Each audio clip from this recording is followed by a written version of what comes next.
titre de la nouvelle exposition au Macal en étant inspirée par une chanson de Yoko Ono. Yoko Ono, artiste mondialement connue d'origine japonaise, qui a été la femme de John Lennon, a aussi et surtout été une artiste engagée et une artiste visionnaire. En 1973, quand elle écrit cette chanson, qui veut dire « Avez-vous vu l'horizon récemment ?» Have you seen the horizon lately? Elle a déjà l'intuition que le monde va aller vers des bouleversements, des mutations qui vont le rendre sa durée, en tout cas, la projection vers l'avenir complexe.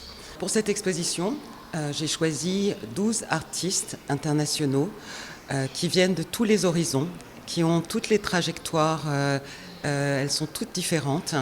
Vous pouvez avoir un artiste qui est né au Japon, qui vit à New York, comme Akira Ikezoe, dont nous sommes dans la salle d'exposition de ses peintures incroyables. Mais nous avons aussi Kapwani Kiwanga, qui est une artiste aujourd'hui internationalement reconnue, qui est d'origine africaine, mais qui a vécu au Canada et qui est actuellement basée en France.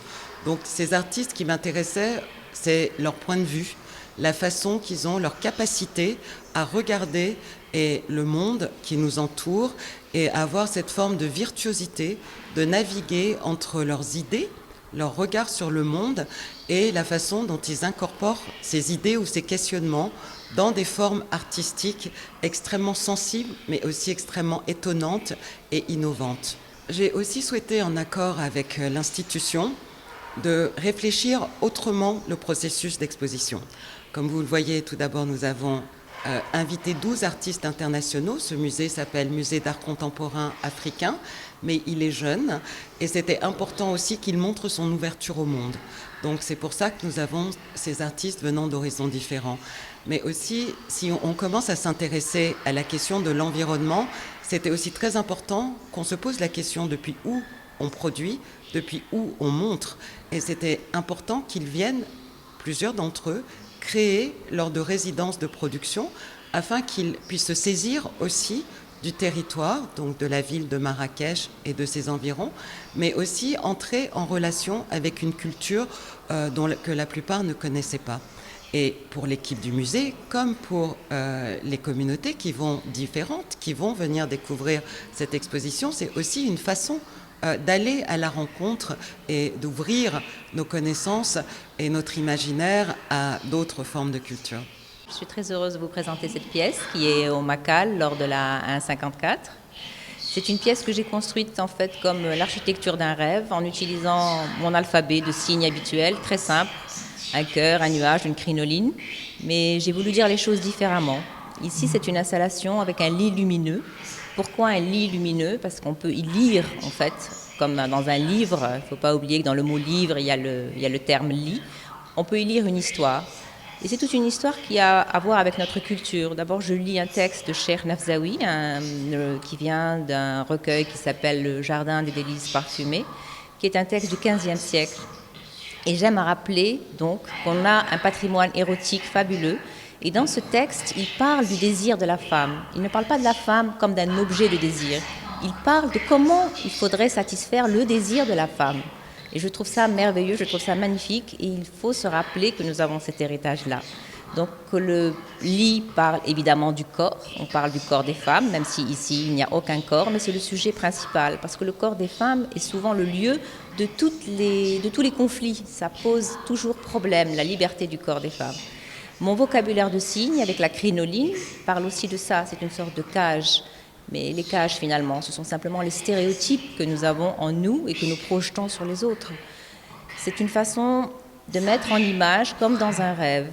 Et les objets autour du lit sont comme un mobile sur un lit d'enfant en fait. Et il ne faut pas oublier que le lit, c'est là où nous naissons, où nous dormons, où nous mourons, mais surtout où nous rêvons. Et l'art est fait pour nous faire rêver aussi, également. C'est ça qui permet à l'art de sauver beaucoup de choses. Et je m'engage totalement dans cette action-là. Après 3 ans d'existence, on a jugé important d'ouvrir la programmation. Non pas qu'on était fermé, mais c'était important aussi de positionner les 3 premières années sur la promotion et la visibilité d'artistes contemporains africains. parce que justement c'était assez inégal par rapport au reste. Aujourd'hui, on est dans une autre question, c'est aussi ne pas s'enfermer dans une forme de stigmatisation, d'auto-stigmatisation, à ne représenter que des artistes africains. Parce que ne l'oublions pas, des artistes africains sont avant tout des artistes.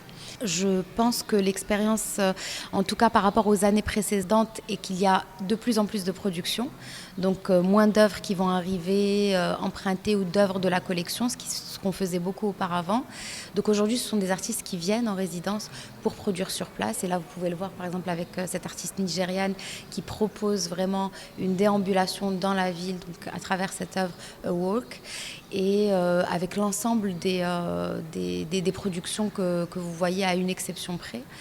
Et je pense que c'est important parce que ça permet aussi d'engager d'autres publics et d'autres acteurs, comme ça a été le cas de la pièce de Felipe Arturo sur cette installation avec le sucre brun, le sucre roux, où on a fait appel à des entreprises et à des industriels qui nous ont soutenus et qui ont travaillé main dans la main avec nos équipes techniques pour réaliser ces œuvres. Et ça, je pense que c'est vraiment une belle prouesse et c'est à saluer.